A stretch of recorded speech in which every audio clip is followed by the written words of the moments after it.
उन्नाव जनपद के अंतर्गत आने वाले मौरावा थाना क्षेत्र के करदहा का मामला है, जहां पर शिकायतकर्ता अमित कुमार के मुताबिक वो मुंबई में था। उसकी पत्नी 15 मार्च को फांसी लगाकर आत्महत्या कर ली थी, जिसकी सूचना उसे मिली तो वहीं मुंबई से वो घर के लिए निकला और पूरे मामले में हत्या या आत्महत्या के एविडेंस उसके पास नहीं थे। तभी पुलिस के द्वारा पंचायतनामा की कार्यवाही कर शव को पोस्टमार्टम के लिए भेज दिया था। पत्नी की मौत से अमित कुमार कुछ दिन আহিत था और आत्महत्या के मामले की गुत्थी ने उसे बैठने ना दिया। तभी अमित कुमार ने अपने घर को तलाशना चालू कर दिया। अमित कुमार के मुताबिक घर में गांव के ही एक लड़के के तमाम सारे एविडेंस मिले, जैसे 4 मोबाइल, नशीली दवा और शराब की बोतलें, कपड़े, एटीएम कार्ड और फोन से की गई video call, photo, WhatsApp chat और अन्य कई चीजें भी उसी कमरे में मिली, जिस कमरे में अमित कुमार की पत्नी ने फांसी लगाया था। और अमित कुमार के मुताबिक उसकी पत्नी और गाँव के ही युवक के साथ अफेयर के सिलसिले की कड़ियाँ जुड़ी हुई है, जो पड़ोस के रहने वाले लोग भी कहने लगे। तो वहीं अमित कुमार के मुताबिक तमाम एविडेंसों को लेकर मौरावा पुलिस से लेकर पुलिस के तमाम बड़े आला अधिकारियों को भी अवगत कराया, लेकिन कार्यवाही के नाम पर मौरावा पुलिस का रवैया शून्य रहा। मामला मीडिया की चौखट पर पहुंच गया। मामला मीडिया में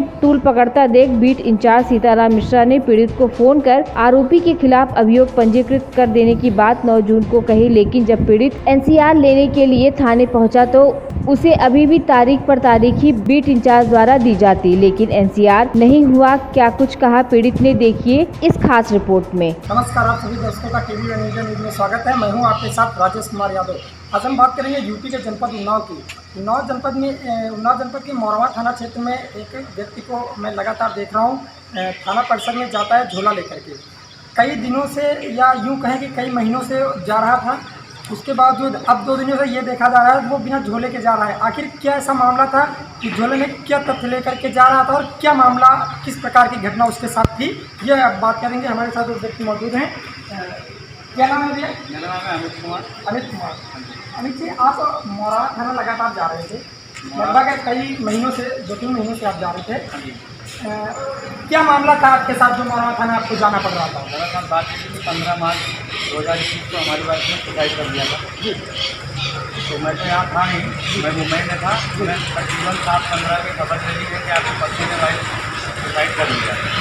तो मैं वहाँ से 16 तारीख को सुबह फ्लाइट से निकला, 8:30 बजे मैं लखनऊ पहुँचा। 10 बजे मैं घर पहुँचा। रात को ही पोस्टमार्टम के लिए जहाँ मेरा अस्पताल जाता मैं यहाँ से आया, यातायात घर पे यातायात उन्नाव से निकला, वहाँ से पोस्टमार्टम करवा के आया। घर पे पूरे ससुराल वालों पक्ष के साथ में डेड बॉडी का अंतिम संस्कार किया। 17 तारीख को सुबह मुझे घर की कमरे की तलाशी किया। बहुत सारे एविडेंस मिले। फ़ोन मिला, फ़ोन में एक लड़के से अफेयर होने की शंका थी, लेकिन हम नहीं ध्यान दिए उसको। कि जब हमने पूरा फ़ोन की रिकॉर्डिंग देखा, फोटो देखे, सारा कुछ देखने के बाद में हमें पूरा भरोसा हो गया कि क्योंकि साथ में नशीली दवाई भी थी जी। उसके बाद में हमने 24/3/2021 को ऑनलाइन शिकायत की। शिकायत में हमारी कोई सुनवाई नहीं हो रही थी। मैं आए दिन मौरावा थाने के चक्कर दर पे दर दिन के दिन लगाता रहता था। अब जाके थोड़ी बहुत सुनवाई हुआ है, अब जाके मुकदमा पंजीकृत हुआ है। अभी भी हमें कहा गया है कि आपको जो एनसीआर है वो 14 तारीख को मिलेगी। अभियोग किस तारीख को पंजीकृत किया गया? 9 तारीख को। 9 तारीख। हाँ जी। तो आप आज गए थे मौरावा? हाँ जी, हाँ जी। तो आज वहाँ से वापस आ रहे हैं? हाँ जी। तो क्या आपको वहाँ से भरोसा मिला जो आप घर को वापस आ रहे हैं? हाँ, तो हमें फ़ोन करके मैंने पूछा है, तो फ़ोन में बताया गया आपको एनसीआर जो 14 तारीख को मिल जाएगी। हाँ जी। तो अब क्या आप पुलिस की कार्यवाही से संतुष्ट हैं? अगर कार्रवाई होगी तो संतुष्ट रहेंगे, नहीं कार्रवाई होगी तो हम आगे के देखेंगे क्या हमें करना है, क्या नहीं करना है। 3 महीने होने को है। हाँ जी, हाँ, 3 महीनों को हो गए। अभी तक आपने पुलिस से कई जिले के तमाम बड़े अधिकारियों से भी शिकायत की है, लेकिन मौरावा पुलिस जिस तरह आपके मामले को दरकिनार कर रही थी, अब जाके सुनवाई हुई है। हाँ जी। इस पर आप पुलिस के विषय में क्या कहना चाहते हैं? लचर व्यवस्था रही पुलिस की है या लचर व्यवस्था मौरावा थाने पुलिस की है, क्योंकि मैं जाता था आए दिन यहाँ से। जो पहले पूर्व एसओ रजावत थे वो, उन्होंने, मैं कई बार उनसे रिक्वेस्ट किया कि हम उनसे रोए और गिड़गिड़ाए कि साहब हमारी कुछ मदद करो, नहीं हम कुछ ऐसा कदम उठा लेंगे कि अपने आप को मैं सुसाइड कर लूँगा। हमारे 2 बच्चे हैं, हम बच्चों को देखे कि हम इस केस में लेके कि मैं अपना घर परिवार देखूँ, हमारी कुछ समझ में नहीं आ रहा था। आपके द्वारा 9 तारीख को तहरीर ली गई और आप एक झोला लेकर के जाया करते, जो आज भी आपके हाथ में, ऐसा क्या था इस पे? ये झोले में बहुत सारे एविडेंस हैं जी, जो ये नशीली दवाइयाँ हैं जी। और ये सारी दवाइयाँ हैं जी। और बहुत सारे ऐसे एविडेंस थे। ये फ़ोन था तो इस समय हमें बरामद हुआ था। ये सारी सामानें हैं और इससे ज़्यादा दो फ़ोन पुलिस कस्टडी में थे जी। और उसके बाद में मैंने जो हमारे डॉक्यूमेंट्स थे, 2 फ़ोन और दवाइयाँ, उन्होंने मैं उनको थाने में दे के आया, उन्होंने सब रख लिया है। बोले ये सब कोर्ट जाएगा, कोर्ट में देखो क्या होता है। इससे पहले आपके 2 फोन पुलिस कस्टडी में थे। हाँ जी, आपने कहा हाँ जी। वो फोन कब कस्टडी में लिए गए? ये उसी 15 मार्च को रात को ही कस्टडी में लिए गए थे फ़ोन। उनसे उनको क्या तथ्य मिले? क्या ये पुलिस द्वारा आपको जानकारी दी गई है अभी तक? नहीं, अभी उसमें तथ्य नहीं मिले। अभी उनकी कॉल डिटेल जो निकाली जा रही है, हमें ऐसा बताया गया है। 3 महीने से अभी तक कॉल डिटेल ही निकाली? हाँ, अभी तक मुझे ये अभी बताया। तो उस दिन मैं जब गया थाने पे, जिस दिन मुकदमा पंजीकृत हो रहा था, तो उस दिन नंबर लिखाए, सारे नंबर दिए, तो अब उसको कॉल डिटेल निकलवाने के लिए भेजा गया है। मुझे ये भी जानकारी मिली कि आपके पास ऐसी कई रिकॉर्डिंगें हैं जो गांव के लड़के साथ अध्ययन करना, उसकी कई रिकॉर्डिंग और कई सुसाइड करने के समय के काफ़ी वो फोटो और ऐसे कई चीज़ें हाँ जी, हाँ जी, हमारे पास मौजूद है। हाँ जी, हाँ।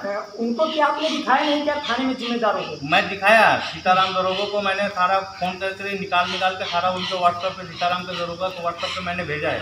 ये कब भेजा था आपने? मैंने भेजा है 9 तारीख को रात को। इससे पहले आपने अवगत नहीं करा कि मेरे पास एविडेंस है? उसके पहले जो फ़ोन थे वहाँ पे फ़ोन मुझे नहीं मिले। जब मुझे फ़ोन मिला तो मैं उसमें देखा, रिक्वेस्ट किया हूँ मुझे फ़ोन दे दो, मैं देखता हूँ उसमें क्या एविडेंस है।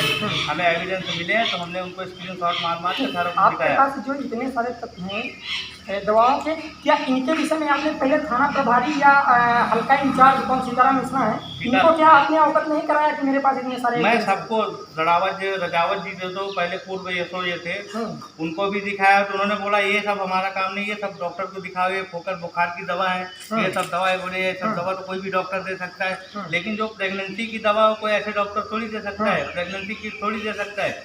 ये सारी थाने में वो जमा कर लिया, क्योंकि मैं डॉक्टर से दवा को निरीक्षण कराया तो जो दवा गलत थी डॉक्टर ने अलग कर दिया है।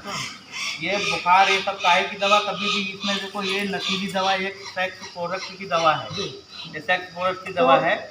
नहीं, 3 महीने ऐसी सारी रिकॉर्डिंगें ऐसी हैं, तो क्या इनको जो बीट इंचार्ज, हल्का इंचार्ज होते हैं, क्या उनको अवगत कराने? हाँ जी, हाँ, उनको तो मैं सीताराम दरोगा को मैं तो 17 तारीख को ही पूरी रिकॉर्डिंग अवगत करवा दिया था।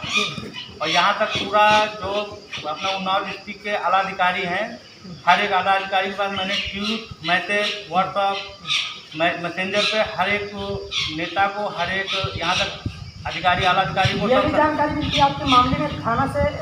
जब भी आपने कई शिकायतें की हैं, उसके आधार पर जब विवेचना यहाँ की है, तो यहाँ से फिर उस मामले में फाइनल लगा दिया जाता है, FR लगा दिया जाता है। फाइनल लगा दिया जाता है। और लड़के से वो जो अपराधी लड़का है, FR में क्या पुलिस विवेचना करने के बाद FR लगाती थी, जब थाना परिसर में बैठकर ही FR लगा दिया? यहाँ कोई विवेचना नहीं आती, यहाँ कोई इंक्वायरी नहीं आती थी। अब वहाँ से लोग क्या करते थे, क्या लगाते थे नहीं। जब हमने ऑनलाइन शिकायत देखी तो उसमें सारा कुछ FR लगा हुआ था। क्या माना जाए, आरोपी से मोटी रकम ले करके ये मामला, इस मामले को हो सकता है आरोपी से मोटी रकम भी ले गई हो।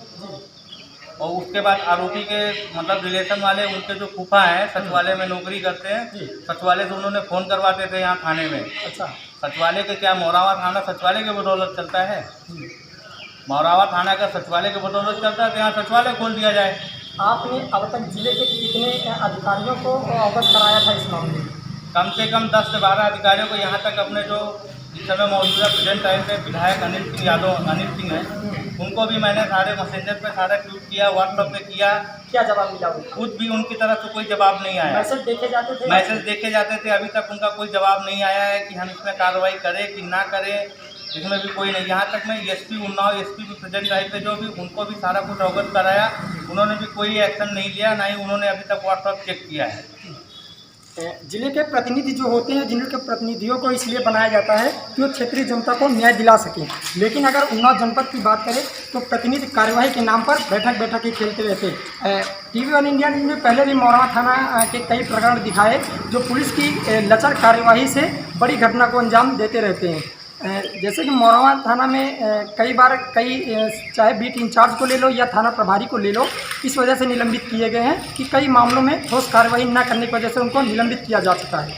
लेकिन यहाँ पर एक दो बच्चे बता दूं मैं, इन व्यक्ति के दो बच्चे हैं। ये करदाहा ग्राम सभा के निवासी हैं, ये मोरावा थाना क्षेत्र में आता है।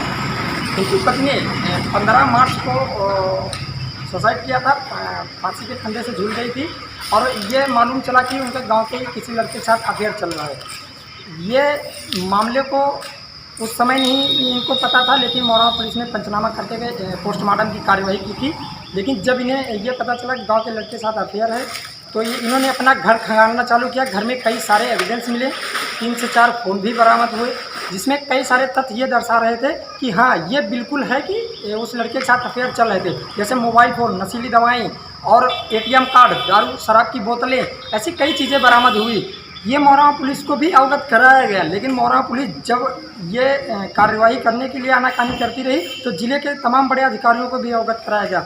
लेकिन जब उसकी विवेचना मोरावा थाना आती थी तो पुलिस पेट्रोलिंग के नाम पर कुछ नहीं, थाने में बैठकर ही मामले में FIR लगा दिया जाता है। इससे ये संदिग्ध होता है कि जरूर जो आरोपी है उससे मोटी रकम लेकर के इस मामले को FIR लगाया जाता था। धन्यवाद। उन्नाव से राजेश कुमार यादव की रिपोर्ट, TV1 इंडिया न्यूज। देखते रहिए TV1 इंडिया न्यूज। नमस्कार। और TV1 इंडिया न्यूज की खबरों को ज़्यादा से ज़्यादा शेयर करें और चैनल को सब्सक्राइब जरूर करें।